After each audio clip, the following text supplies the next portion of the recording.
All right, going to call this Finance Committee meeting to order.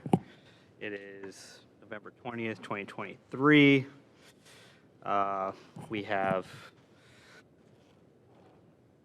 all members of the committee are present in some form. We have one member who is appearing virtually pursuant to our Lakewood codified ordinances. And so we have Councilmember Keppel, Councilmember Bullock, Councilmember Marks, Rader, and Baker are all here. So I'm going to start us off by moving to approve the minutes. Second. All right. Any discussion on the minutes? All in favor say aye. Aye. Aye. All right. Ayes have it.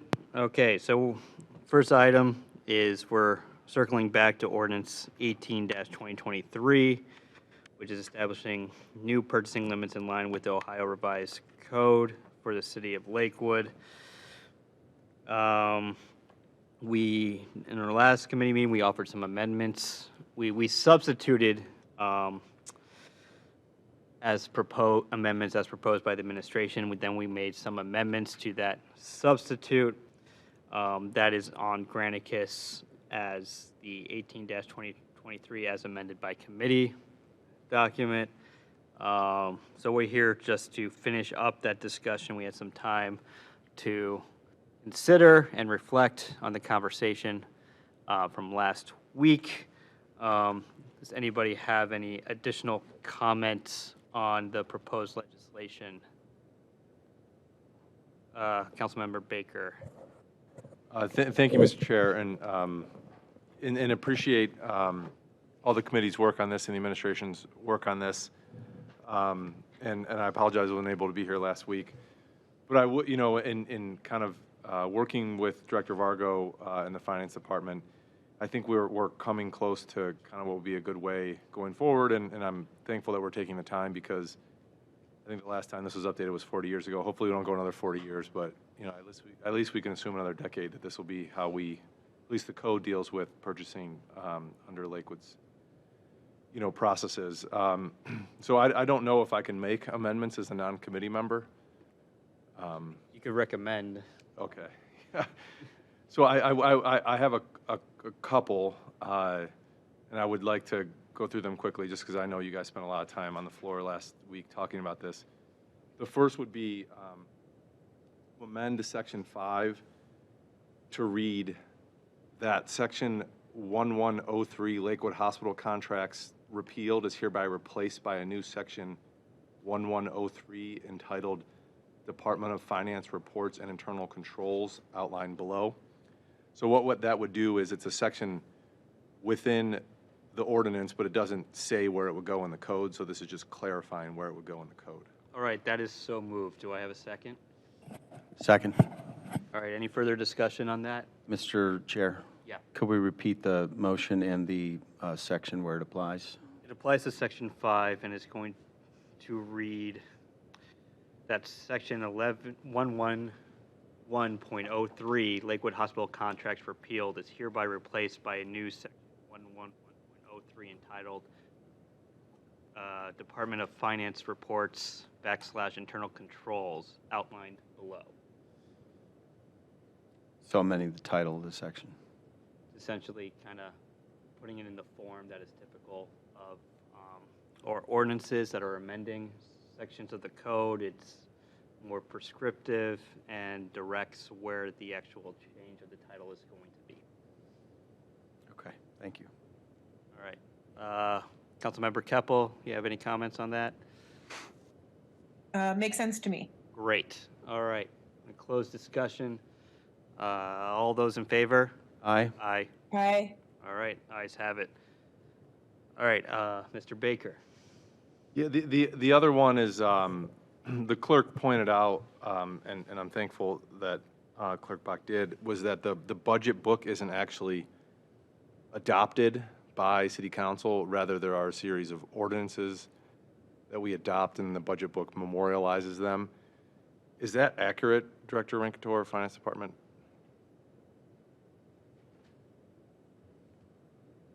Mr. Chairman, we do pass the ordinances that surround the budget.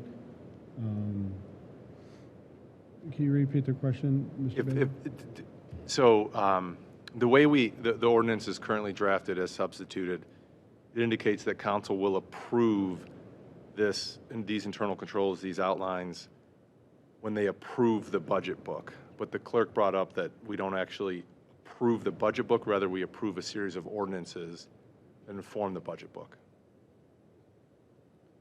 The only thing I'll say, and it's in the front of the budget book in the About This Document section, is that this estimate of expense, as the charter calls it, or the ordinance that controls this, we have to do the book itself. So this is part of the book. I don't know that we're passing like the language in the book. Traditionally, the internal control structure has been a part of or under the purview of the finance department or finance director. So that, I mean, that's just generally what I'd say. I'm, not an attorney, but that's my thought on it. So I think to that point, Mr. Chair, I think there's two ways we can go forward. Either every year as a series of ordinances, the competitive process can be brought before council. I think that's a little bit more onerous. I think perhaps, and I would appreciate the administration's thoughts on this, is that one time the finance department essentially creates an ordinance or a resolution that says, hey, attached as Exhibit A is our internal controls guidelines. They will be in place, and they will not be replaced until it comes back before council, similar to what we did with the reproductive rights policy. In that way, it's there. You guys follow it. If you want to update it and change it, you can bring it before council. But before I kind of made that motion, I wanted to see if the administration was fine with that.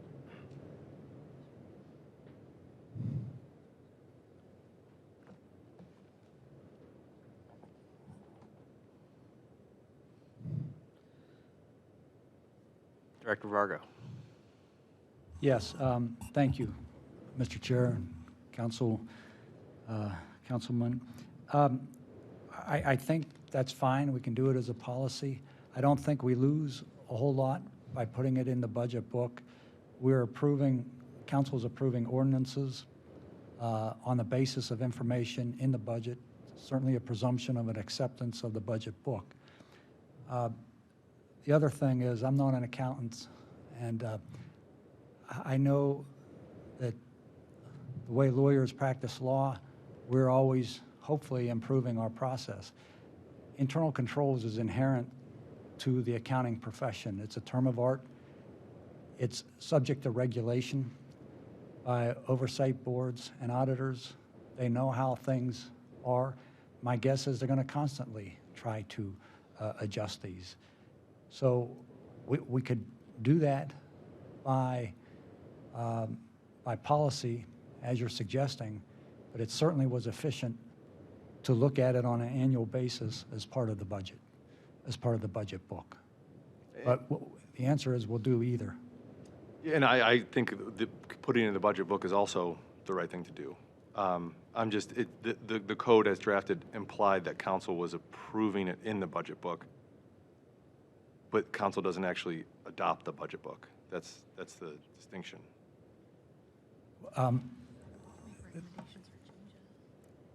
Yes, Councilman, that may be true in a technical sense, but you're certainly going to review what's in the budget book, and you can make, you can accept it, you can reject it, you can make recommendations, and you can hold your approval of any ordinance until the budget book complies with whatever standard you seek to impose.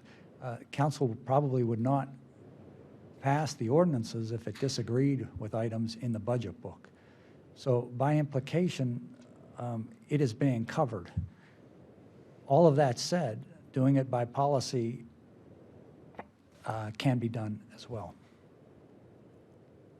Yeah, I'm just addressing the substitute ordinance that it implies a process that isn't there. So I think we have two pathways forward. Either annually, it's another ordinance that, or resolution that finance brings through the budget process, or we just do it once.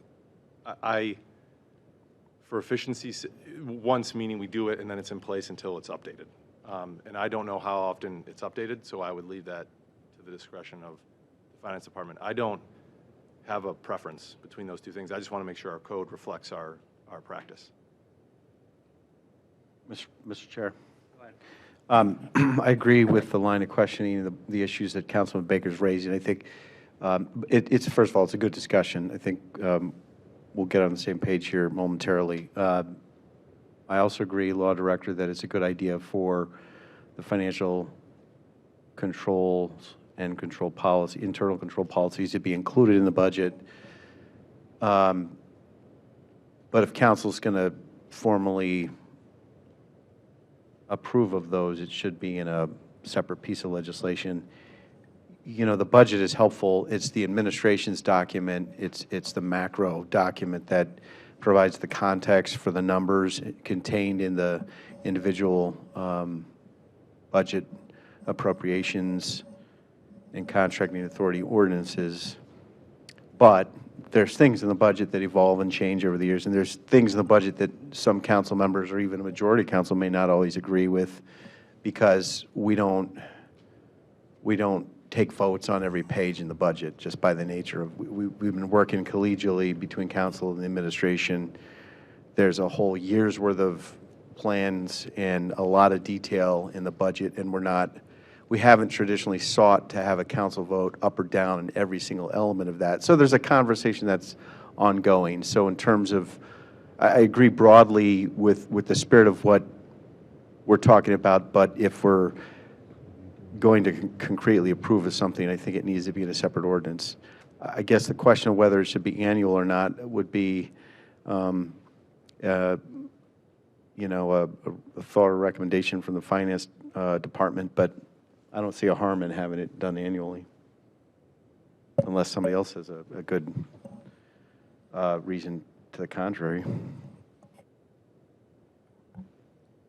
I think if we're going this route, I think because there's a lot of push and pull here of different interests, council, of course, has an interest of providing a layer of oversight and attention to this, and the administration does have an interest in being somewhat flexible and being able to change and also not be overburdened with administrative requirements. And I think a good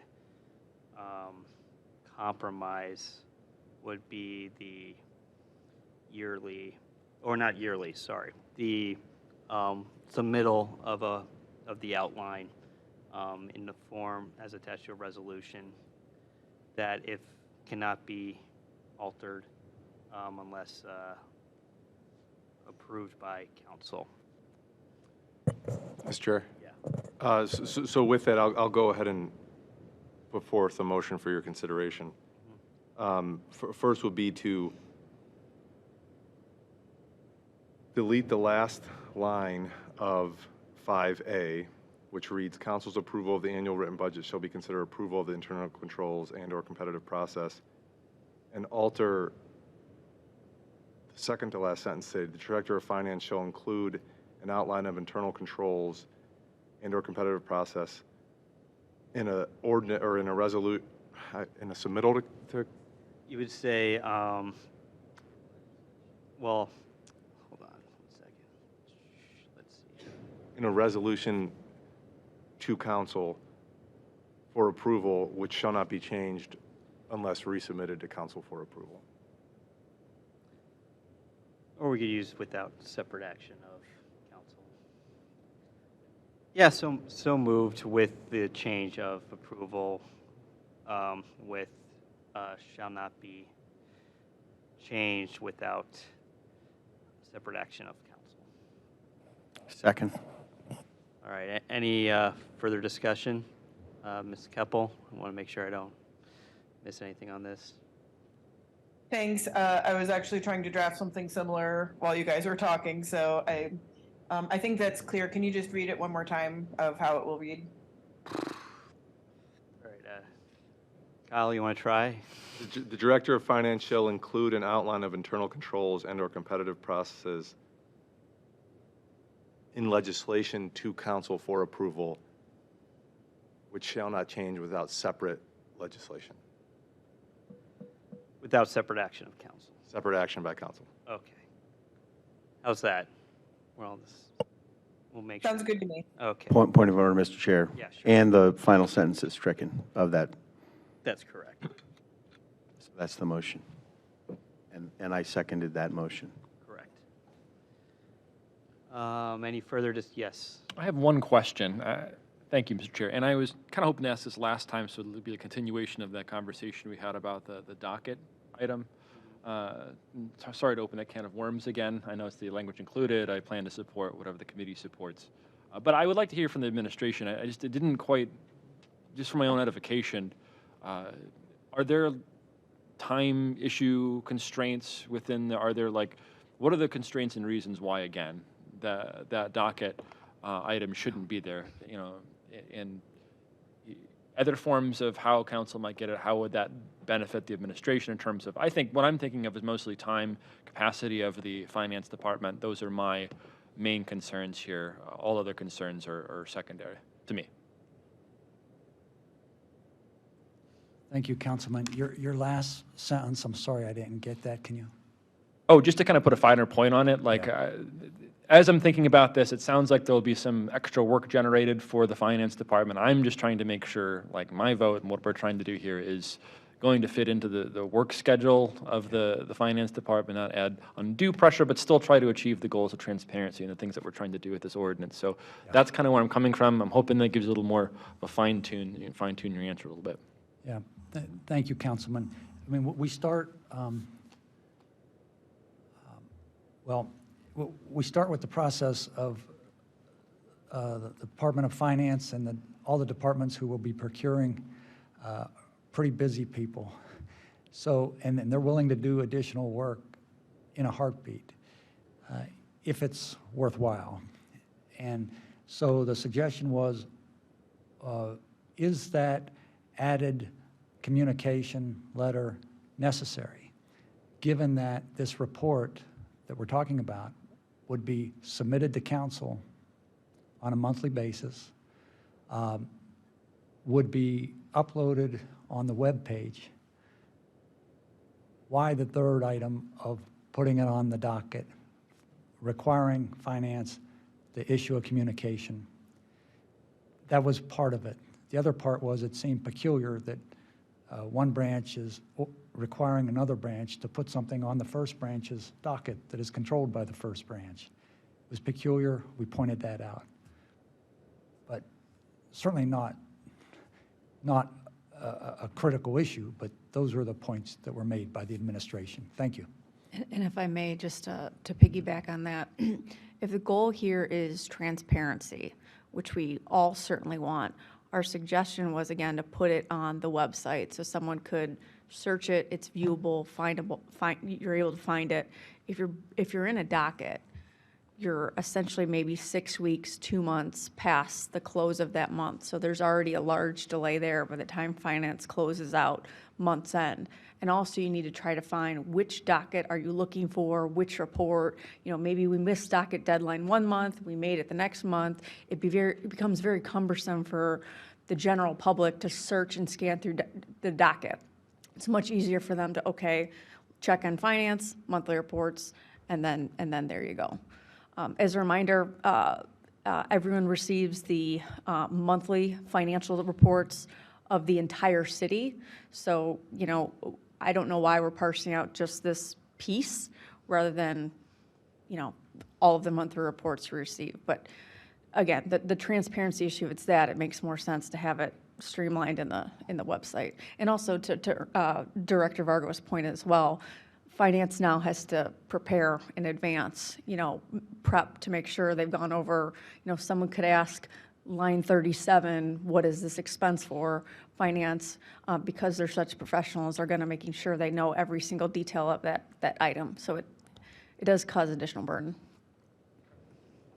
I just wanted to also point out, Mr. Chairman, in terms of timeliness, and I don't know how exactly the mayor feels about this, but we would probably want to put it on the docket first before we posted it on the website, and that's an additional delay in accounting, financial reporting, where there's always a big emphasis on it being timely, not just accurate, but also timely, and the information gets a little bit stale, and it just seems to me that we'd want to put it on the docket first before we just put it out there to the general public.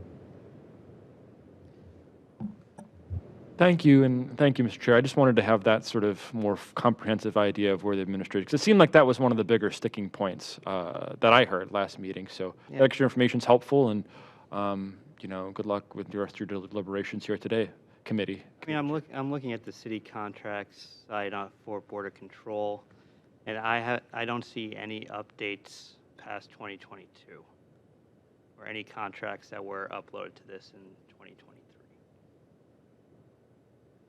So, anyway, To that point, I mean, it's not required. We'd be happy to put them up there if anyone asked ever. That's- We'd be happy to, I know, so. I hear you. Mr. Chair. Yeah. Okay, I appreciate the time. I think the proper, we should err on the side of transparency, so let's do both. And to the Finance Department, I think what we're talking about is exporting one spreadsheet and cutting and pasting it as an attachment to a standard letter. So it shouldn't take, adding it to the docket shouldn't be a matter of even more than 5 minutes monthly. All you got to do is set up a template and export the same information on an automated basis that you'd be using to the website, and you should put it on the website so that it's timely, as the director was saying, and regardless of, but the city council meeting is the most public meeting that we have in city government, and so in the spirit of transparency, that I think is the concept or the spirit of the what's in the amendment. If it's not an automated export, I'd certainly love to learn that, but I don't see how. Once the purchases have been finalized, how it would not be something that couldn't be exported from our standard software. And in terms of, to the councilman of the financial controls, that's something that finance already has, and by the whole discussion, they will be updating to reflect the new policies, however they shake out. So what we're talking about is not creating new policies where we wouldn't normally have them. We always have them. It's a matter of getting city council's formal approval in a piece of legislation. So the additional time involved would be attaching those policies that the administration, the finance department wants to pursue as an attachment to a pro forma resolution. So I mean, if this turns out to be onerous, we can revisit, but I don't know that it really is onerous. And I'll repeat again to the finance department and the law director, the spirit here is not to second guess finance department as opposed to some other department. The reason why we're talking about the finance department is it's the controlling central hub of all spending. So that's how the reporting works. That's all.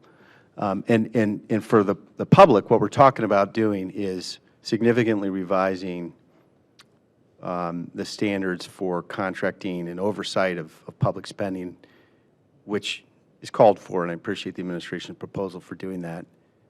But to offset that easing of oversight, the proposal is to enhance or ensure transparency. So I think we've talked about this quite a lot at this stage. Thanks, Mr. Chair. All right, I'm going to move to refer the ordinance. Yes, Kyle. You have a motion on the floor, I think. Which motion? Oh, yeah, okay. And I have one last one. All right. All those in favor on that motion? Aye. Aye. Aye. All right, that passes. Yeah. Mr. Chair, if you'll indulge me one last time, on section 5, there's 2 times it says and/or competitive process, and the third one is deleted now pursuant to the previous amendment. I would, for the committee's consideration, in light of the discussion on the floor last time about how the law department feels like having that in there would subject us to litigation, I do think removing that language from which and ending a competitive process in both of those two areas in the ordinance in section 5 to say which will include a canvassing of qualified available suppliers, requests for quotes, requests for proposals, requests for information, requests for qualifications, or other competitive process would better define the overarching kind of principles that council would want. I certainly would not want to put the city in a position to open themselves up to suit. What if we just said, or other process? The challenge here, and we've talked about a little bit of this, is that a lot of times procurement regs are different for buying goods versus services, and this ordinance deals with, in this section of the code, kind of slams them together. So I think that because it deals with both, obviously you buy things differently than you buy services. I think having all of those things would outline and cover everything that you would need to do for either goods or services, which would put us in a more defensible position.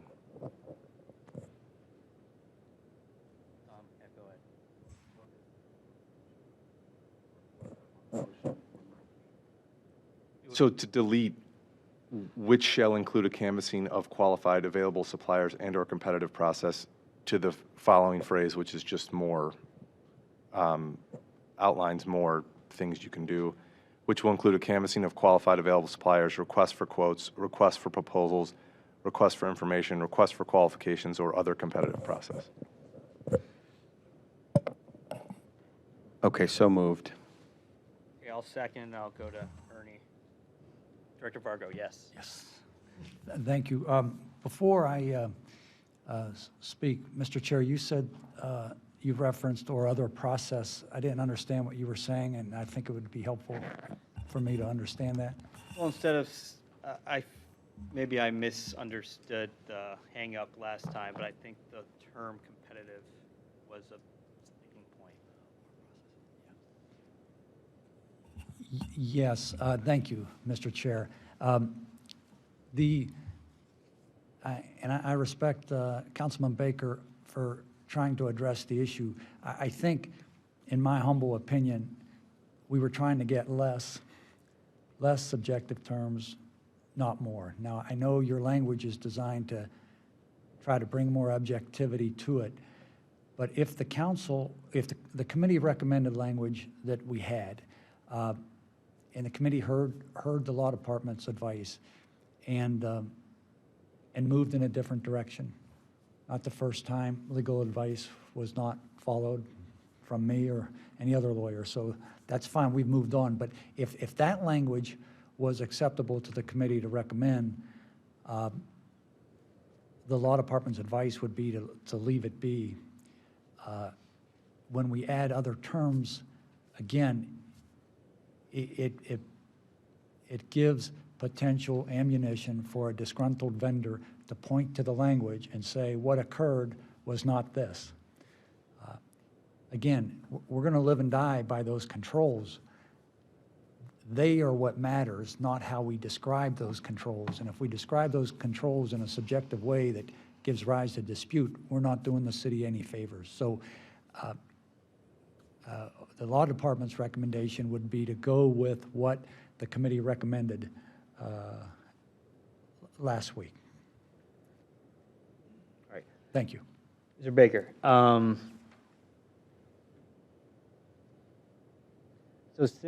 so we're kind of in a new ball game here in terms of changes made, especially with the, now that the internal control processes are going to be submitted to us for approval.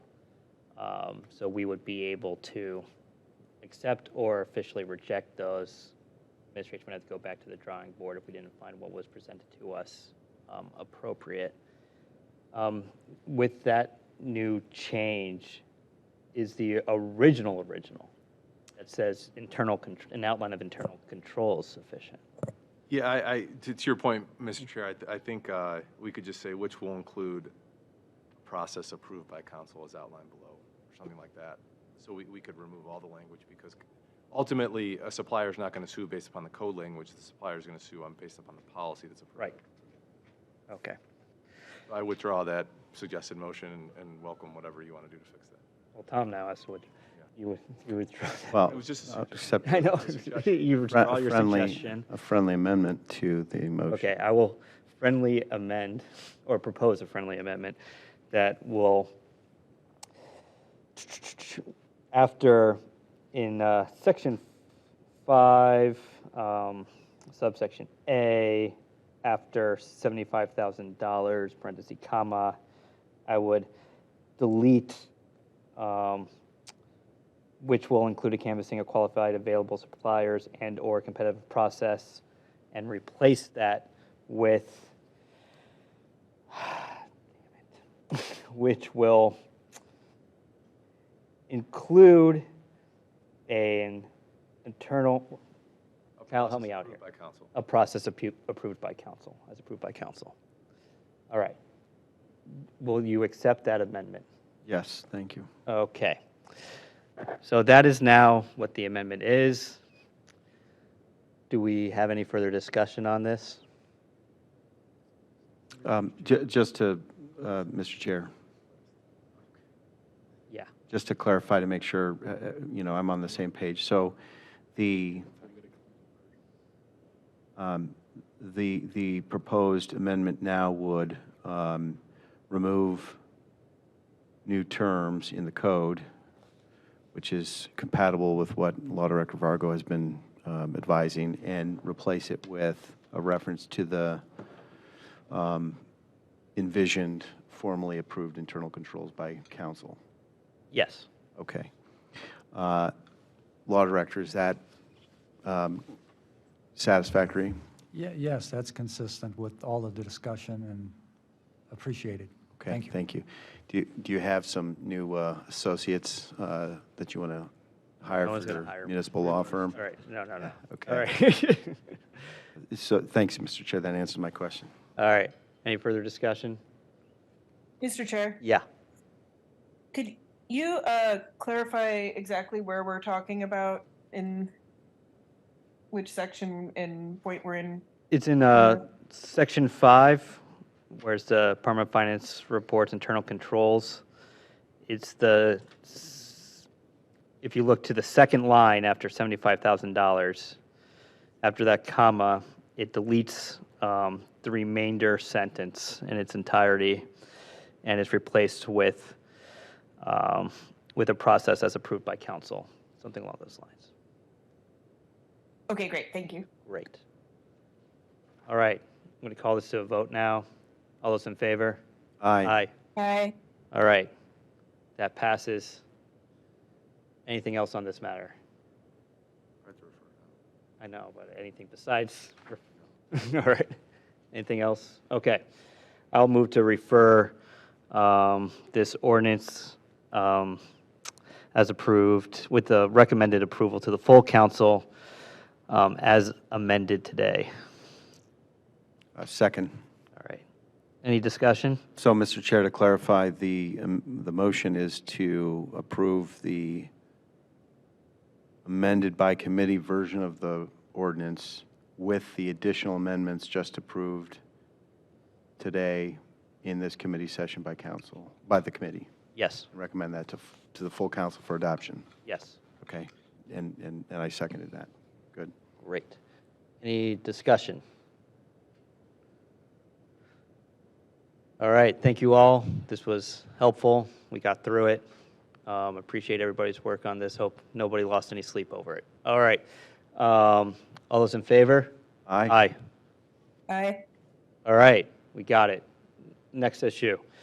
On the agenda, we are starting our vaunted budget hearings. We're going to start off with a little overview of the document. Director Renkitor, you're up, if you're ready.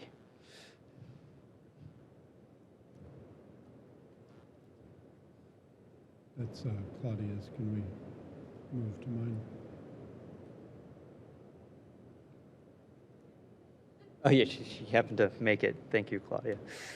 Whatever anybody, doesn't matter to me. You can go, they don't have my, mine up on the board right now. All right, well, we'll go to avoid any further confusion, we'll just go with Director Dillinger.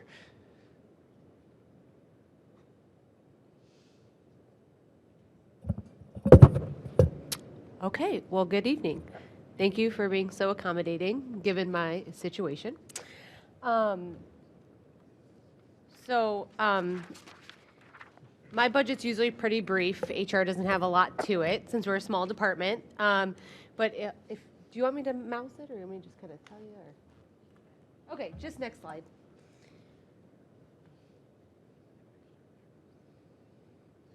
All right. Okay, so just the agenda for my budget, I'm going to briefly go over what we did this year, doing next year. So there's my HR budget, and then we also help the finance department oversee our workers' compensation budget and the health insurance hospitalization fund. And then I just have an update on the salary ordinance, which will also be presented tonight on the docket. Next slide. So this year, we implemented some new ancillary benefit providers for 2024 to make sure we're providing the best benefits to our employees. So that's your voluntary products such as short-term disability, hospitalization, critical illness. We reconciled a carryover, so we switched from Minnesota Life to Lincoln Life, and we had a carryover bill, and we were able to have it resolved, which provided the city a savings of $7,500. And then we reduced printing, so we've been trying to get very technologically friendly in our office. So we've reduced printing by 71% in our office, which is pretty significant. So we're proud of that. Next slide. So I will be out most of the first quarter of 2024, so we probably don't have as ambitious of a strategic plan as we normally do, but we have already started with the assistance of the IT department providing a new human capital management system. That's kind of the new terminology for human resources information system. So right now it's very piecemealed. Like we have a timekeeping system, we have payroll system, and then we have a benefit system. So we're looking for one system that merges that all together, talk to each other, a lot less human errors involved that way. You know, my husband works for the state. He can go to one system, make benefit changes, direct deposit changes, emergency contact changes. So we're trying to just keep moving with being more technically savvy. And so we're reviewing that process, and we'll be doing an RFP for most of next year to hopefully have it implemented for 1/1 of 2025. There's going to be a lot of back data that we have in our system that we want to transfer so we can keep everything together too. So it's going to be a big project. So that'll be our main focus for next year. We have some additional employee medical files, confidential files we need to get scanned. That was a project we started last year with personnel files. So just keeping that running. And then we're hoping to introduce a 529 direct deposit option for our employees. We've never had that before, and it's some of the feedback we've got that our employees would like to see a payroll deduction for. So we're currently looking into that too for next year. Next slide. So our budget for next year is going down slightly. When I started with the city, it was myself and 2 full-time HR specialists. We have slowly kind of dwindled down. Again, I think this speaks to some of the improvements we've been making within the office. So we originally went from 3 to 2.5, and it's been just me and an HR specialist for most of the year, and we're going to maintain that and reduce our half person. So we'll just be a 2-person office. So when you see the reduction of 7%, it's really just the cut in the salary and benefits for that staff member. Next slide. Here's our workers' compensation fund. So we're just kind of running based on, we're at like it's a 3% increase, which is really just managing the inflation of claim cost. We run pretty steady year to year. We're still self-insured. We analyze that year to year. It's still the best option for us. It's a better savings to be self-funded than fully funded through the state. So We are maintaining our self-funded. We still work with KKSG. They were recently sold to Minuteman HR, but we still have the same account executive, the same team. They do a wonderful job for us, so pretty status quo for our workers' compensation as well. Next slide. Same thing with our hospitalization fund. We've had a pretty good claim year. So really the increase we're seeing at the 5% is to manage the inflation of medical costs that we expect to see next year with claims. The decrease you see in professional services, this came out when we went through open enrollment and made some announcements, but we have decided to no longer offer the Upshot Health Clinic that's located across the street. So as of right now, they are only open 2 days a week, half days. And with the new minute clinics, convenience clinics, pushing Teladoc Health, really there's so many better options than what we're investing into having a clinic 2 half days across the street. So we did a real review with that with our benefits consultant and decided it just really wasn't benefiting us anymore. So it's not something we could always pursue it again down the line.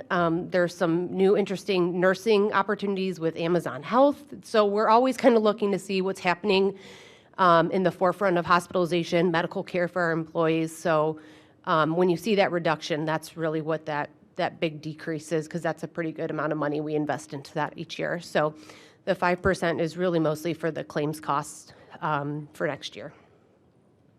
Director Dillinger, I'm sorry, just real quick. Yeah. Can you remind me what the increase was in professional services from 2022 to 2023?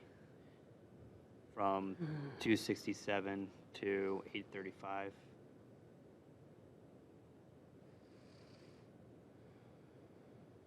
I'm trying to think if I can remember what it is. That's fair enough. You can get it to us. Yeah, I'll definitely look into it, but I'm drawing a blank right now why it jumped so high. I have a feeling we were funding something differently and decided to merge it into the hospitalization fund. It wasn't new funding. Because if it was something like that big of a jump that was new, I would recall that. So I'm thinking it's the way that we decided to budget something, but I will get with finance and find out. I seem to have some recollection of that conversation. Yeah. All right, you can go on. Thank you. Okay, and I apologize, this is so small, but this is just my summary of the salary ordinance updates, which again will also be in my presentation or my communication during the docket. But we always analyze the salary ordinance for cost of living adjustment. So we've adjusted the salary ordinance by 3%, which is the COLA recommendation for 2024, which is also the same amount all the union contracts will be increased for 2024.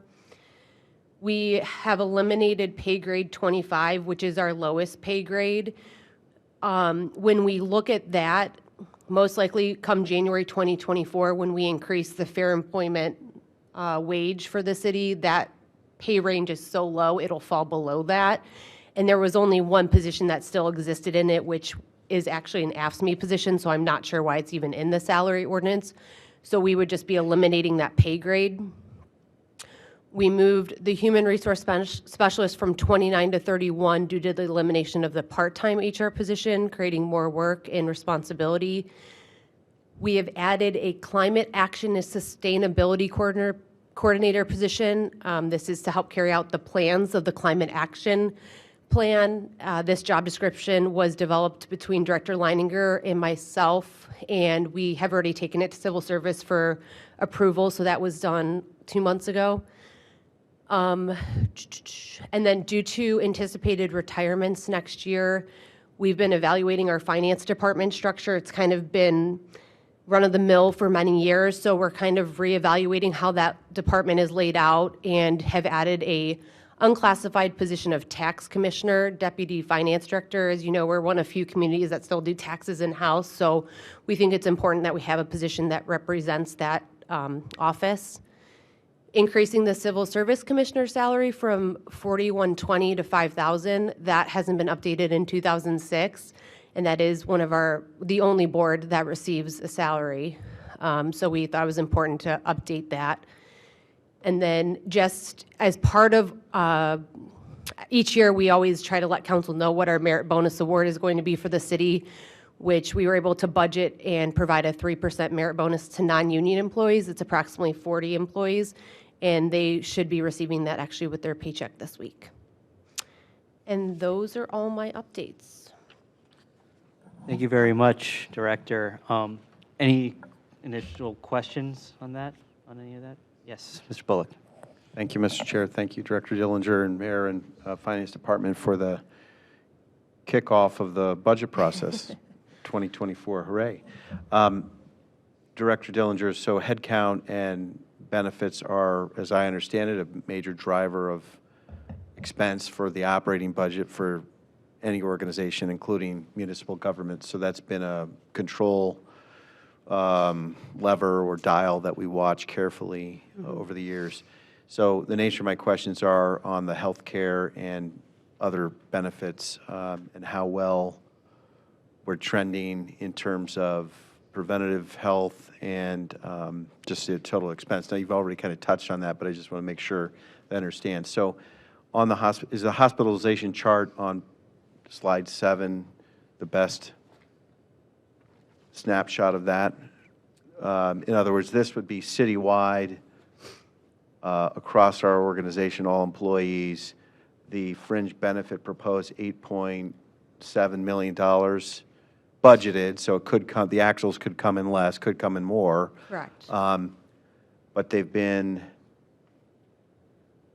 but that seems to be, you know, kind of on point given the 2022 and 21 actuals and the 23 budget. So that is steady, except with a plan for an 8% inflationary riser.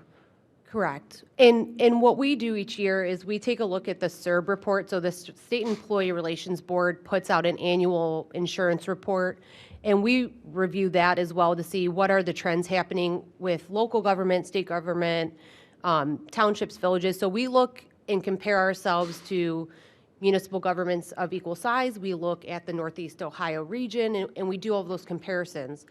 And when we looked at that this year, we actually saw that their percentage increases were actually nearing 7%. So we're falling below the average that's happening within the state at our level, which tells me that we're doing the right things and making the right calls and introducing the right wellness incentives. You know, this was the first year we offered an on-site biometric screenings, and we had almost 40 employees and/or dependents that came in for that. I think that's huge. You know, and we see that other employees are participating in our wellness program by going to their own primary care physicians. And, you know, we get reports from Medical Mutual that show us utilization. So, you know, I think we're on the right pace. I mean, we're always going to see an increase. It's the way of the world. It's the way of the medical field. But I think we're doing a good job of communicating with our employees through our quarterly healthcare committee meetings, where we're getting together with different union reps, different city employees, to pass messaging on. You know, we're always sending communication via city email to encourage employees where's the right place to go for care, which is really what keeps our costs down. So I think we've been on the right pace, and, you know, our goal is to continue to do that. So. That's great. So the 7% you're talking about would be that many other municipalities have 7% annual increases. What we're showing on this chart is really flat for 2 years and probably less than 7% between 2021 and 22. Right. Now, 8% for budgeted for this year, but that, again, is a prospective increase, not an actual just yet. Right. So we think all in all, we're doing a little better than average. I would say so. And, you know, I think that 8%, each year we look at inflation for the purposes of the fair employment wage as well. That was 8% at the beginning of the year as well. So, you know, I think we are running right on par. We're not seeing a lot of high claimants. We're not seeing extreme health situations that are driving our claims up. And I know that there were a couple of years where we did experience that, and of course, we've got to stand by our employees. Right. It's going to happen, but- especially with our size of population. I mean, when you look at how many covered lives, it's over 1,000 with employees and dependents. So at that size, you're going to have high claimants. It's going to happen. But I think because of our disease management programs that we use through Medical Mutual and all these other wellness incentives, we do a good job of managing that they're going for the right care, or getting the preventative maintenance. If they're diabetic, are they getting their medical supplies? Are they taking the things they need to take so it doesn't get worse? So this is a very important conversation, and Mr. Chair or Madam Chair of the Health and Human Services Committee, I mean, perhaps in a future session, we could dive more deeply into it. I personally would be interested in understanding if there's additional steps we can take to increase the participation rates and the prevention and the health screening. You've covered that now, and I appreciate the points you made about additional biometric screenings, and you're tweaking whether the various versions of the clinics are the best, most efficient use of the budget we have. But if we can keep improving a little bit every year, I think, as you're saying, that's really valuable to the health of employees, the happiness of employees, the stewardship of the tax dollars. So Absolutely. thank you.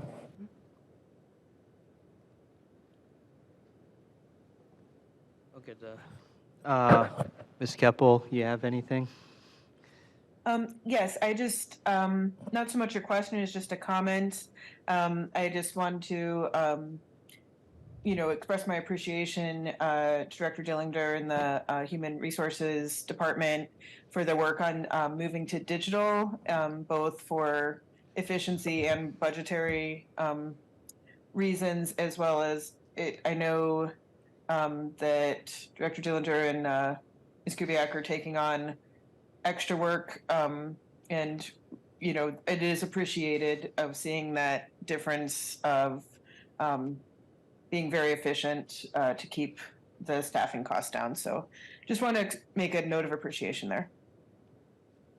Great, thank you, Councilmember Keppel.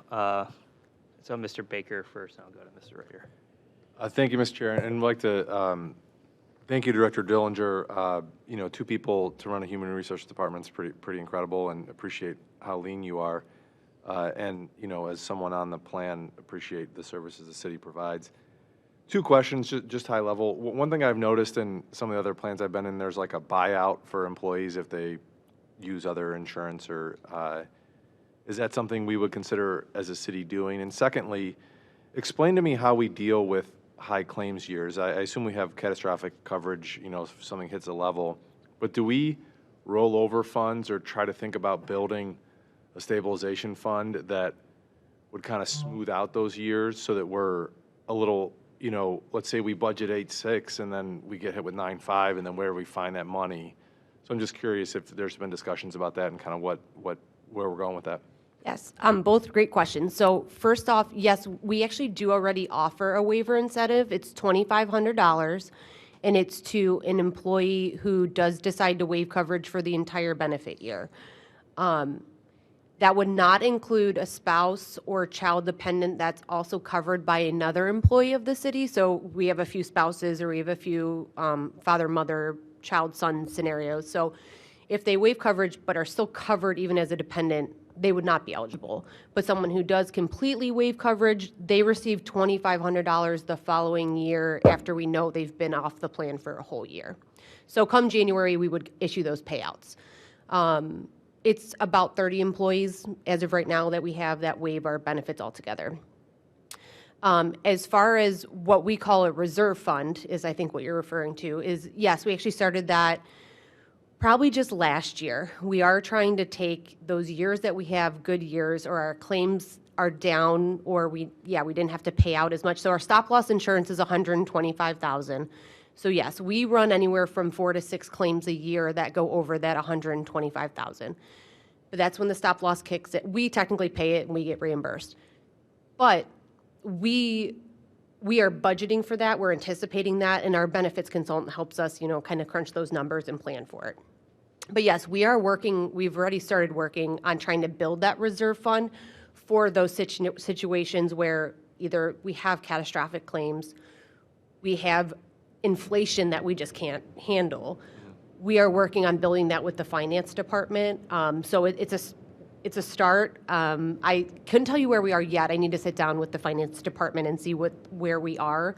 But it's something we did start last year. So it's pretty small. My other hope is that it's not only just for our benefit, but for the employees' benefits, because the last thing I would want to say to our employees is you need to have a 10% premium increase, especially when the average increase for cost of living is 2 to 3%. Then they're really not getting a cost of living increase. So my hope is that we can get that reserve fund built up, and then even in those years that we have to ask more from the employees, we're able to offset that with that reserve fund. Thank you. Mr. Chairman, if I may follow up with that. So there's two other things with respect to a reserve for the hospitalization fund. One, we just have fund balance in the hospitalization fund. So that's number one that's there. Also, if you look at page 180 of the budget book, it's inside our financial policies. What that is I would call it like a incurred but not yet reported kind of accounting for those expenses. So there's a policy we have where we want to have $1 million in there for that also. So there's two kind of catches in order to make sure that we're in a good position to keep funding our healthcare programs. Thank you. Sure. Yes, go ahead. Thank you. Thank you, Director Dillinger, for being here tonight and for presenting this. Again, another great year, great job. I'll echo my colleagues and thanks for your progressive leadership in getting our systems up to date and staying with the times. You've been just fantastic at working with administration and being the administration, working with the mayor and getting the thing done. So thank you. And also the climate action coordinator, thank you to the mayor and everyone. This is the first that's come up in the hearing. I just want to make sure that from the bottom of my heart, thank you for just being leaders on an environment that you have been. And this just will bring us, I think, into parity with a lot of other communities that have that role. If you would like to speak at all towards that, how you're thinking about drafting that, how we got to this point and what types of things you're looking for in that role and where that role will be seated. I think we'll probably get more into that as we go, but I'm sure you have the layout and give us the update. Sure. Thank you. And I may ask Director Leininger to chip in a little bit. It was actually his idea. He has a position within his department that has always been there, but we have not staffed it. So in discussing with Director Leininger, we thought it'd be best, that's correct, right, Sean? Okay.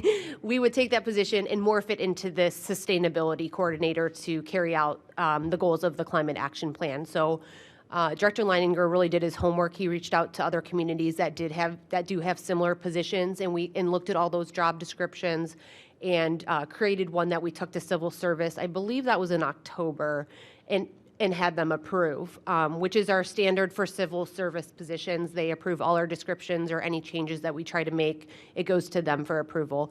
So, collaboratively between the planning department, HR, and the mayor's office, we came up with this job description to really cover, not what's in the near future, but what is long-term of the climate action plan that we're going to expect this individual to carry out, and what, essential functions do they have, what are their minimum qualifications so that we're getting the right person. So, we would be happy to share that job description. In fact, I'll forward it to council so that everyone can take a look at it, because I know this is a high priority of council. So we'll share the job description with you. And if Director Leininger has anything to add, please. I think you did a great job. Thank you. No, great. And I think in my research too, just, I put this in my budget priorities this year, so I did a little bit of research just to kind of get a sense for what it would take. I think this at the 32 level, it's not GS 32, I don't know what you'd call it in municipal terms, but that 32 level between where you have it, I think that makes perfect sense. At least obviously you looked at other cities, you looked at where the pay grade was. I think that makes a lot of sense. I think you'll be able to track somebody very skilled at that level, and I'm just very pleased at where we've come at this point. So thank you. You're welcome. Thank you.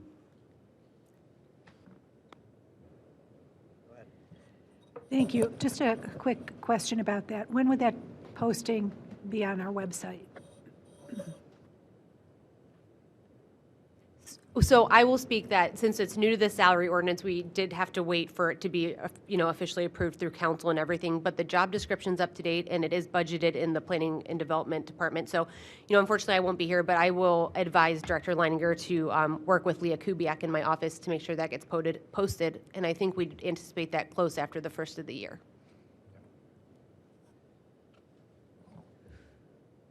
Now, the HR specialist position that's being eliminated, was that a union position or? No, it was non-union. It's my understanding that prior to me joining the city, they were in the union and then taken out due to the confidential nature of the position and some of the things that we deal with within our office. Thank you.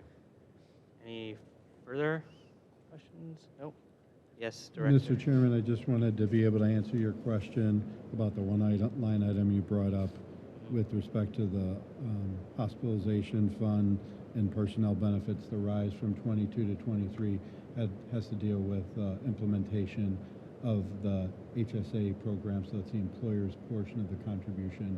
And of course, on that line item, there's also opt-out payments. So for those employees that have some other form of insurance, we give them like a lump sum payment, and then they're not using our insurance. So it was a combination of those two items, mostly the HSA payments. So. And the decrease now from 2023 to 2024 is the elimination of Upshot? Correct. Okay. Thank you. Any other questions?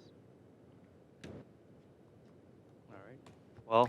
Mr. yes, Chair, if I go may, ahead. Sure. this is unrelated and more personal, but as you know, I will be out shortly on maternity leave, and I just want to take the opportunity to personally thank council. I know it was more recently that you approved the paid parental leave, and I know my family really appreciates that we're going to be able to have some time as a family and bring a third child into the world and not have the stress of worrying about where a paycheck's coming from. So I know not all council is here tonight, but I wanted to personally thank you and the mayor for making that available to not just myself, but the other employees. It has been very well received and very much appreciated. Well, I'm glad people are able to take advantage of it and use it and enjoy your time. Thank you. I mean, and sometimes they're more enjoyable than others, but there's moments there. I remember. Well, Councilman Baker already told me since he is 3 and knows Yeah. the struggle, he'll babysit, right? Yeah, that's Yeah. No, seriously, but thank you, and everyone, happy Thanksgiving as well. Thank you. Thank you very much. All right, Director Renkator, if you want to provide your overview. Sure. Thank you, Mr. Chairman, members of council. With the magnitude and the complexity of the 2024 budget, I'd like to recognize that this couldn't be accomplished without a great team effort. I especially want to thank my assistant directors, Jessica Eddy and Keith Schuster. Additionally, you should know that this is a very process that's collaborative. We have a legacy, really, of collaboration, which we were written up about in the Government Finance Review a couple of years ago, along with the Metro Parks. It's a national trade publication. And throughout the last several months of this process, we've had many meetings in the administration, both formal and informal. We discussed the breadth of our operations and the needs amongst the departments and divisions. And then from there, our job really is to just determine how to best allocate our available resources throughout the city. We're confident that we came up with a great plan for 2024, and I want to just, before we get too far into everything, pardon my voice, kind of give you a rundown of the different components of the budget that are identified in the ordinances. And first of all, just kind of relate to item 17, that's 22-2023. It's traditionally, that's a permanent appropriations ordinance for 2023, and that's traditionally substituted at year end. So you'll see a substitution come, just before the last one as we kind of finalize the numbers for 2023. There's also a year-end transfer and advance ordinance.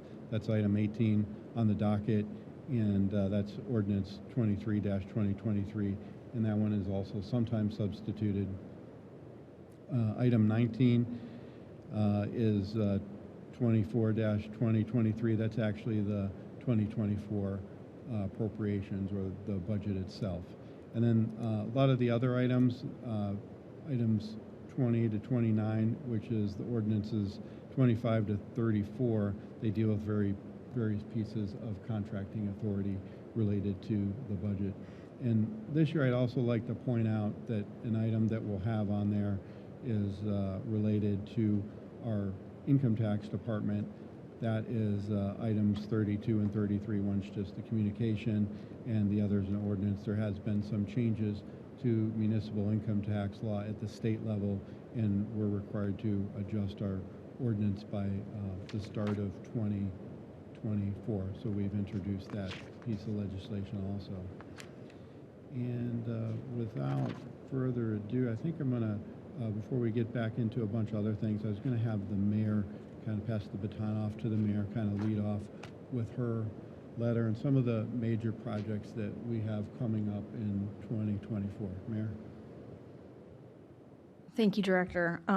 If you turn your attention to page 5 of the budget book, which is the letter to Lakewood City Council and the residents, I'm going to read just the first 2 paragraphs and then talk about the rest of the letter, because I think the first 2 paragraphs are important. Over the last few years, our world has changed dramatically in a post-COVID economy characterized by rising costs and inflationary pressure unseen in generations. In response, the City of Lakewood has successfully mitigated the effects of the pandemic by closely monitoring our finances and limiting expenses while also maintaining the level of quality services our residents expect and deserve. Despite continued challenges of rising interest rates, along with the increased cost of raw materials that are dramatically raising costs for capital projects, we've made considerable capital progress and continue to be wise stewards of taxpayer dollars. We've proactively sought grant funding opportunities and leveraged our American Rescue Plan Act dollars to maintain and improve the city's infrastructure. Recent high-profile effects of our planning have included multi-generational, life-changing projects and programs. And the letter goes on to kind of provide a history of some of the projects that we've accomplished in the last couple of years, starting with Cove Community Center, which is completed in spring of 2022, which is the new headquarters for our Department of Human Services. I think all of us have been to the new and improved Foster Pool at Lakewood Park, where we completely remodeled that pool, and it was a big hit this year with users. Public safety upgrades, Fire Station 2, public safety radios, our Park Ambassador program, and the Community Paramedic program. We've also invested in refuse and recycling in our storage yard, our infrastructure, our interceptor tunnel, and continued to focus on water main and sewer replacement. And the document does talk about some of the water main projects over the next couple years. Finally, I saw most of you at the grand reopening of Winterhurst on Saturday. Very excited to bring back this facility to a community asset that it once was. You were there. You saw the new signage, the new paint, brand new skates. And then we have more plans in the works, which is the replacement of the ice plant in 2024. That's kind of the back end of the facility. If that goes, then we're in trouble. And then roof and external repairs this year, and locker room and spectator stands replacement plan for 2025. So with that, that's kind of an overview of some of the larger capital projects that we've been able to accomplish over the last couple of years and plan to in the future. And with that, I guess I will turn it back over to Director Rankator to complete his overview. Thank you, Mrs. Mayor.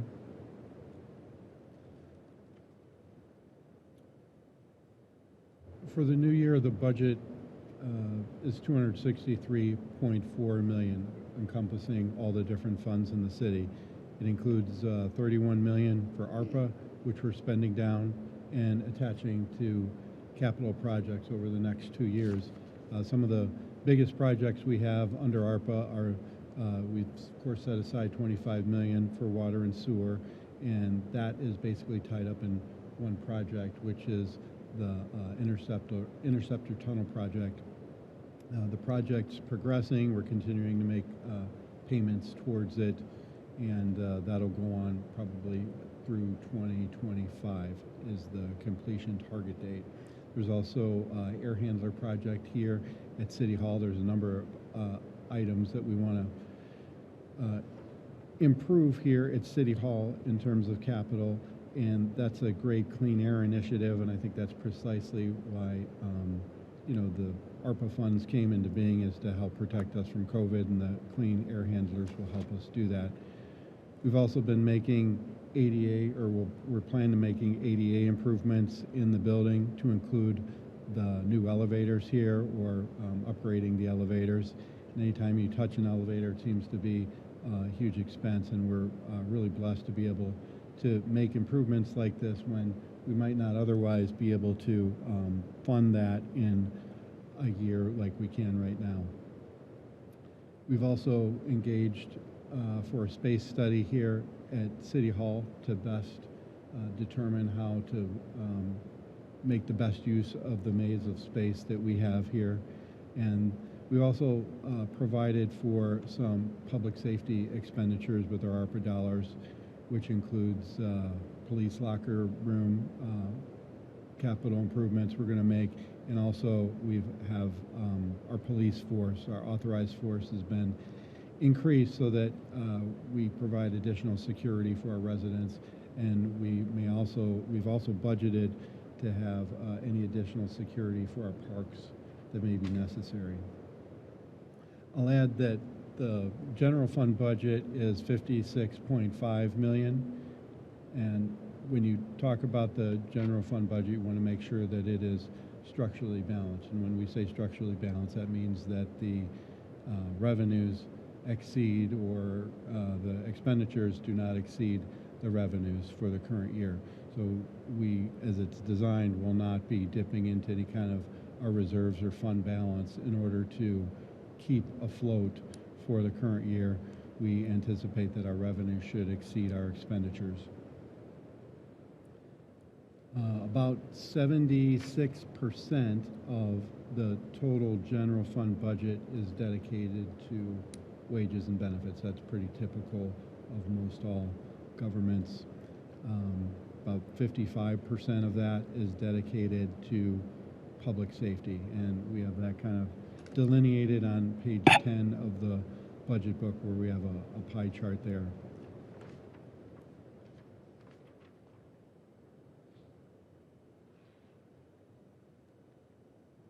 We also have some provisions for capital improvements, such as the Lewis Drive sewer resurfacing project. We have the sidewalk program and road improvements, and those are located on page 11 of the book. And then we also have provisions for capital leasing program and new vehicles, such as a new fire engine.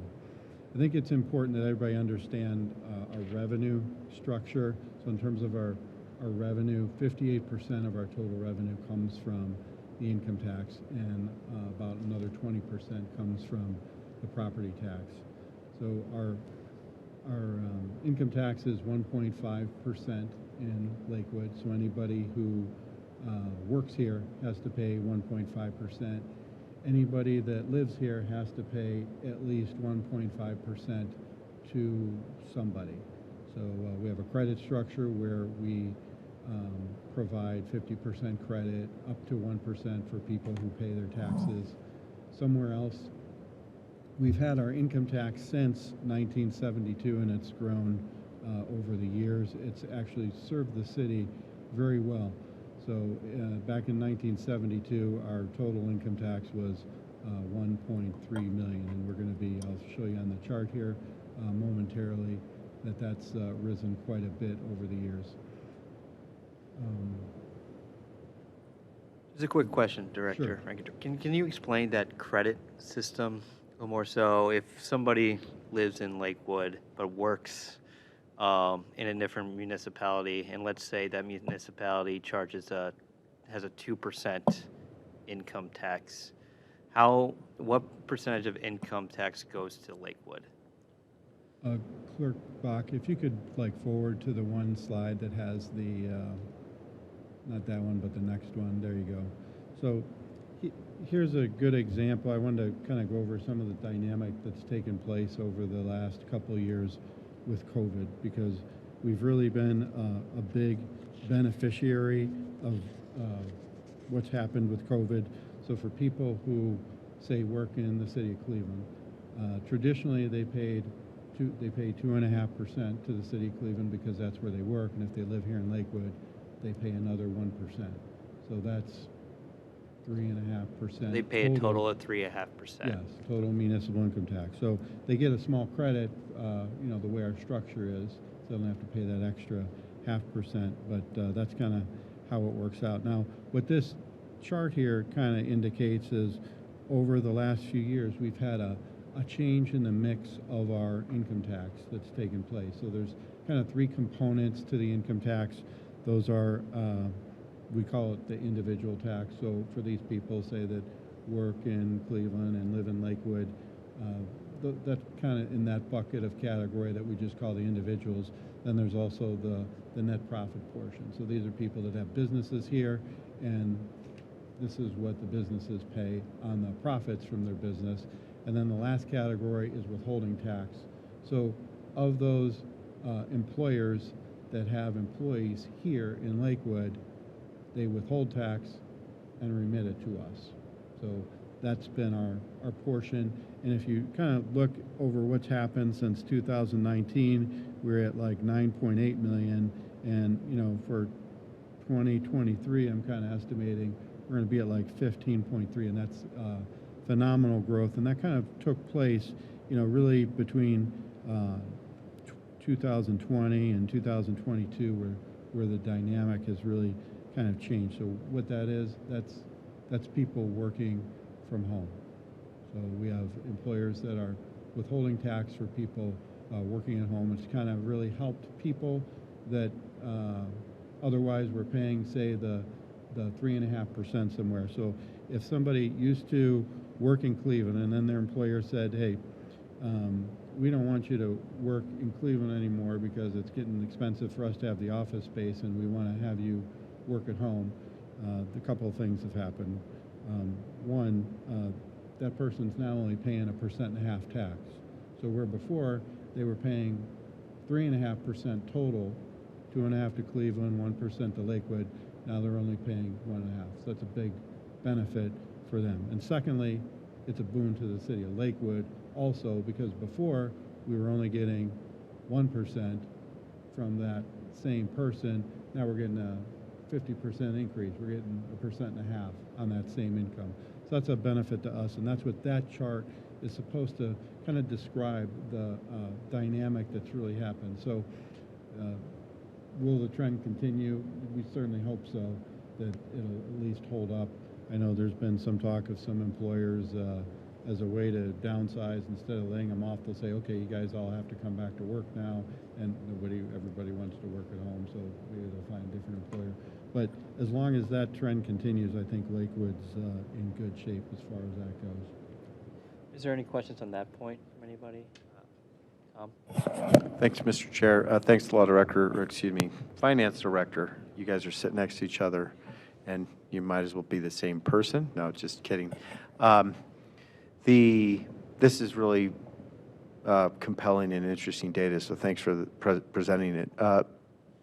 Is the withholding and the work from home increase that you just described, Director Renkator, also driven by the state law change?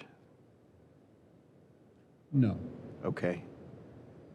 So I seem to recall, but I can't remember if the state proposal ever got finalized, that the way that you would, my job is in a different city, I live in Lakewood, but as you've said, I work from home predominantly, and so prior to the work from home mass phenomenon, that might have been considered all that work happened in the other city. But I thought the proposal contemplated was that, if an employee is actually staying in the suburb, for example, and not going into a central city downtown anymore, that then the actual location of the work being completed in the work from home environment would gain the tax receipts. So do I have that correct or no? Yes, so that's what I'm trying to explain, and that's precisely what's happening in our case. So Okay. for instance, people, keep using the city of Cleveland, if they were working in Cleveland before and now they're not, and they can work at home, then Lakewood becomes the beneficiary of that. Okay. Is there any data in here to suggest also, salary increase, the per capita or the average salary creeping up compared to, or the income levels of Lakewood taxpayers, I should say, also creeping up, or do we not? Can we make that inference or no? I would think that we could. We don't necessarily have that data. I'd probably trust the Census Bureau as far as that goes, but certainly over the last few years, we've seen unprecedented rises in costs across the board, and I think that's caused employers to also increase salaries for their employees. So that's just kind of a general economic dynamic that's happened. So yes, I think that is happening, definitely. Okay, thanks.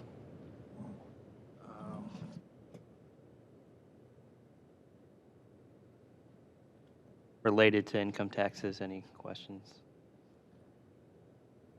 Sarah, any questions related to income taxes? Nope. Okay. We're getting close to time, so next, do you have anything else, Director Rankator, you'd like to present within the next 2 minutes, if it's about 2 minutes-ish?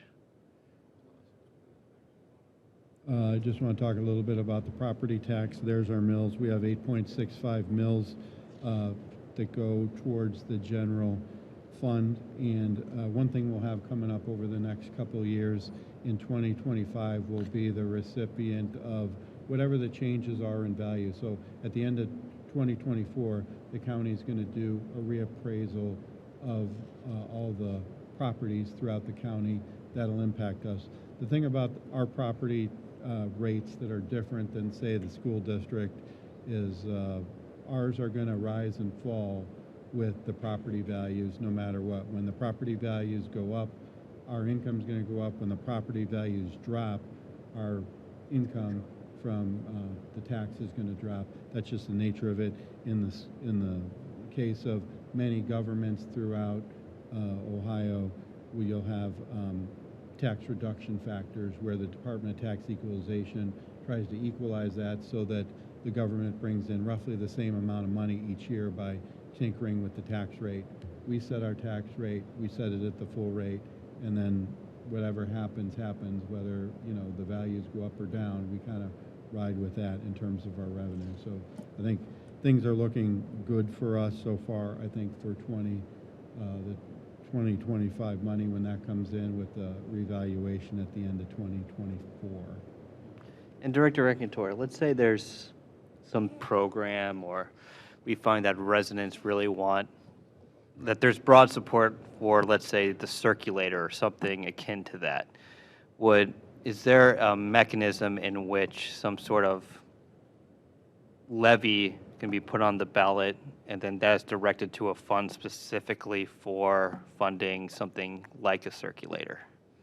Yes, that's something that you would pass. So it'd have to be germane just to the city of Lakewood, unless you were going to make it go different places, and then you'd have to cover different governments, and then you'd have to have the buy-in from the other governments too, which gets more complicated. But if it was just Lakewood, then you'd be able to kind of control everything from your seat right there. And that would have to be, of course, approved by the voters of Lakewood. Yes. Any, all right, go on. Director Rankator. Okay, just going to kind of follow up here with the next slide, if we could, Maureen. This is just a slide that covers our reserves. So our general fund reserves, we, of course, are projecting them for year end. And you look at the last column, that's our budget stabilization account, which can be equal to 5% of the previous year's revenue. So we always try to max that out. So we have ours at 2.6 million through 2022. And then, as we get through next year, we'll be able to set aside our 2023 officially for that, depending on where the revenues land for that. So we do try to maximize that out. There's the 27th pay, that second column from the end. The 27th pay, we're putting aside roughly $100,000 a year in order for us to cover what will be an extra pay period in 2026. So we're right on pace. I'd say we probably need in the neighborhood of 1.4, 1.5 million when that rolls around. As long as we stay on our course, we should be good for that. Other things you see here, just, when our employees separate, we kind of fund that a little differently instead of right out of the budgets. We just set aside money to do that. And then, of course, we have Director Leininger's economic development account that we also make sure we've provided for, and that's in the policy, the financial policies, that we set aside at least $1 million in that category. And then you can see also our unencumbered general fund balance, which we project to be, for the first time, in excess of $10 million. Mr. Chair. I have a question for the right time about head count, but it may tie in here. First of all, I appreciate also this data. The general fund, as you say, unencumbered balance, year-end balance, is projected at greater than 10 million. That is an impressive number, but the days of reserve are going down. So a smaller balance is 4 days better, more than, is 4.5 days better at the end of 2022 than the projected 2023. Now, two questions. One is, I think, what is the state auditor's threshold for recommended days of reserve? I think it's 60, correct? So even in 2013, when we were at 57.8, that's not bad. 63.3 certainly is better. But why are we going down? Inflation, but also headcount. So when we get to the headcount slide, I'd like to ask a question about that. Am I interpreting that data correctly, would you say, Director Rancourt? That's an excellent observation. I'll say two things about that. One, those projections are estimate. Like, I'm looking at the 2023 book, and it projected 65.6 days, and we ended up with 67.8. Okay. So there's still a couple of months left in the year. There's things that happen. We do submit that final ordinance for 2023 to kind of finalize the numbers.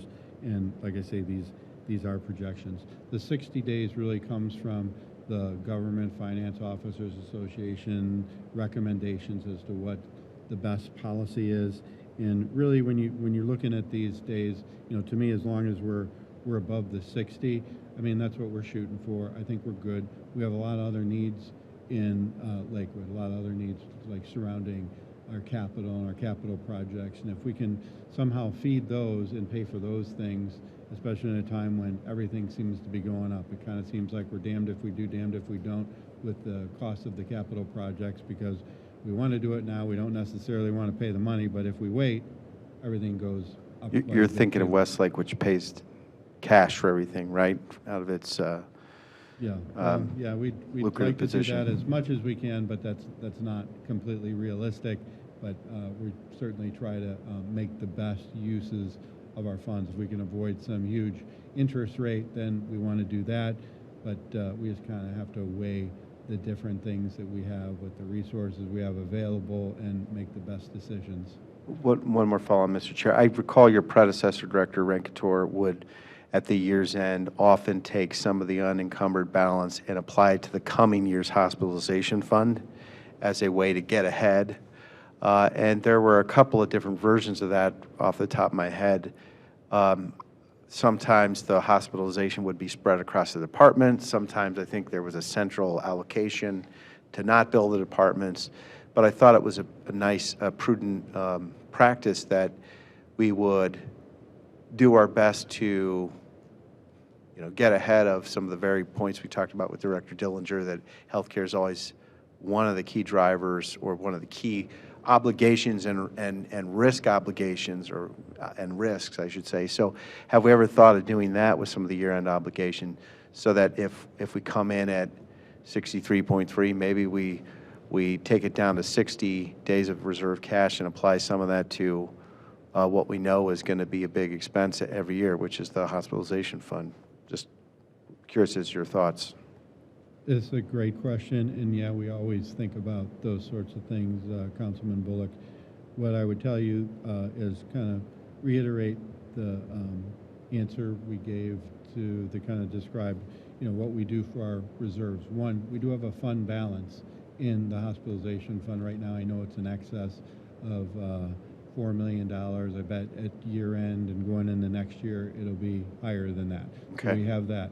In addition, in the financial policy, as I pointed out on that one page, I think it was 180, we do have that additional reserve for those medical expenses that have been incurred, but we don't have the bill for them yet. We know about that, and that's an extra $1 million.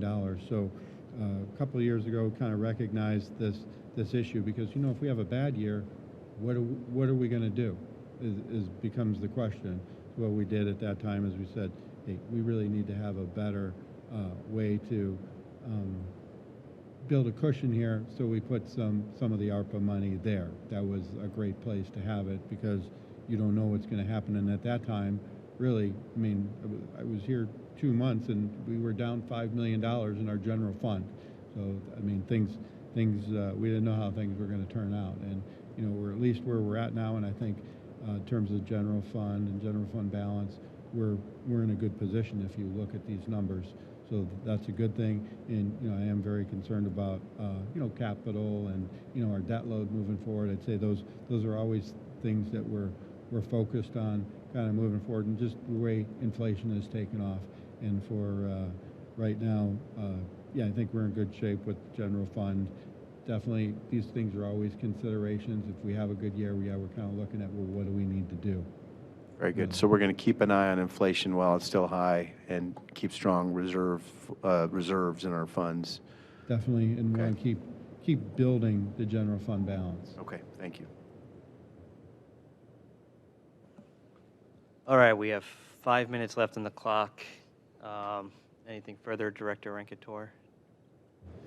No, thank you, Mr. Chairman. All right.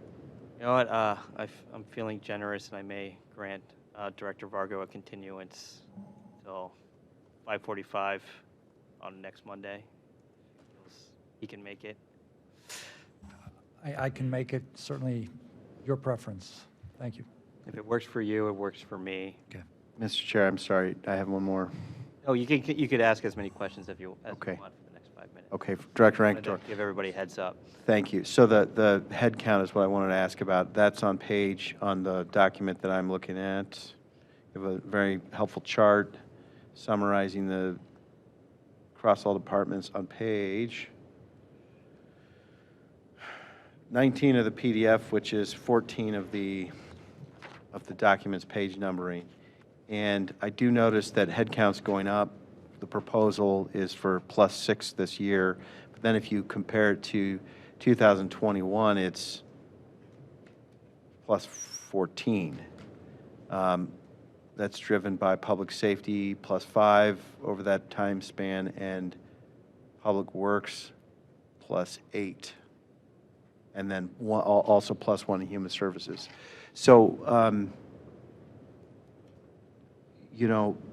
as we've been saying throughout the hearing, that's a cost driver. Personnel is 75%, 75% of the budget. I know that what got drilled into my mind during the lean years of 2008 through, call it 2015 or thereabouts, was that we hold the line on headcount. And so maybe is that part of why the fund balance, even though it's increasing, would translate into fewer days of actual reserve, because our per day burn rate on operating expenses goes up as our headcount goes up. So I'd love to hear just your thoughts there about the affordability of that, number one. Number two, are we also, I hope we are, but I confess I don't know the latest, are we investing in trainings for productivity and Six Sigma type programs? Six Sigma may be one school of thought there could be other kinds of productivity trainings, but as I understand it, that's slow, steady work that has to be, chipped away at over an extended period of time. And the idea would be that without increasing headcount, we can still get the work done. And in fact, we may be able to save money for the taxpayers thanks to efficiency or common sense changes and other things like that, maybe materials cost changes. I can respond. Thank you for the question, Councilman, and you're right. We want to be cautious of how we add headcount. With enhanced returns of income tax, we're able to add very strategic headcount. Also, mind you, all the headcount is not out of the general fund. You point to the additional police officers; those are ARPA funded. We're going to have a discussion when those dollars are up of whether or not we go back down to 99 or try to maintain those. We've added individuals in water sewer. We need to be more proactive in terms of maintenance of our water sewer system. Those will be those would be out of the reflective funds, the sewer fund or the water fund, and that's all part of the rate discussion that we'll have later. And then we have added a few from the general fund. We've added in community relations our public information officer that we've discussed at length, the need to better communicate to our residents. Dispatch, we've moved from a part-time to a full-time dispatcher. We've recently moved to 12-hour shifts. With the 12-hour shifts, it seems to make sense to have 12 dispatchers. That was also requested by the dispatch team, and it makes sense. It also reduces overtime substantially. And I believe, and then parks, because we've realized over the course of the summer, the additional needs of Foster Pool, we needed to add additional pool tech to make sure that we're addressing the additional needs at Foster. But you're absolutely right. We need to be strategic and mindful about adding staff at any time. Okay, thank you. All right, anybody else have any questions, comments? Ms. Keppel? No, thank you. All right. We do have public comment. I'm going to limit it to 2 minutes, considering we're about to start our regular council meeting. Ralph and Mary, or just Ralph, if you would like to state your first and last name and address, and you could go ahead. You got 2 minutes. Hi, Ralph Puno, 12223 Madison Avenue. What I want to talk about today is just a general budget item. It's not HR or finance, and it's about the Madison parking lot. As everyone knows, I've been going after this, and this was initially approved in 2019 by a previous administration, and it's been delayed every year since then. The current year's budget has just a blank line item saying engineering 2024 and construction 25. And we had on September 25th, the finance meeting of what would you like to have done this year? And one of the items my wife talked about was having this parking lot built. At that time, there was a large discussion, and several of the councilmen said they might be amenable to giving ARPA funds to help fund this. There was no quantification of the dollars, just a general comment about that. But if you look at the budget that's being proposed this year on page 170, it shows the exact same cut and paste text of engineering 24 and in 25 built, but it gives no reference to ARPA possibly being funding to make it sound like everything is coming out of the city budget, and nobody has quantified how much ARPA funds. I don't know if they polled, if anybody did any polling of the council to see how much we could have down there. So that's one thing, at least I'd like to get an accurate picture in the budget of how much would be coming from ARPA. Like other budgets on the line items do list specific dollar amounts. You know, X is coming from ARPA and Y is coming from city funds. Maybe for this, we could at least get an accurate number for that. Because I was also upset that it's not going to get built this year. And this, because the city, you know, devoted no budget to this area, where, being blunt, we could find $150,000 to put plants in the hospital site, but we can't find $1 to put parking for a 6-year-old project. I get several council people who I know comment all the time, Birdtown parking is getting worse, it's impossible to find any parking spaces. And I'm requesting maybe reconsider to get the parking lot built next year to help the people. Because I'm really concerned next year I'm going to have the same thing. Oh, we don't have money, it's going to be 2026, 27, it's never going to happen. And I'm assuming that this is more of a general question. The detail of the capital items like this will be in the capital discussion on December 11th. I just wanted to verify that's when this is going to through. Yes. Yeah. I was just going to recommend that you come back for that Yeah. meeting, and it's on everybody's radar, and we appreciate you coming and continuing to advocate for that, because that's how things stay Yeah. at the forefront. And I let you go a minute over your time, but I appreciate you coming out and advocating for that Yeah. position. The only thing I'm asking is, before that meeting, I'm hoping somebody could try to quantify how much ARPA funds could be used so we can get a true accurate picture. I don't know whose role that would be so that we don't, not back to there's no ARPA funds known. I don't know if somebody could assume that responsibility. All right. Yeah. Great. Thank you very much. With that, this meeting's adjourned.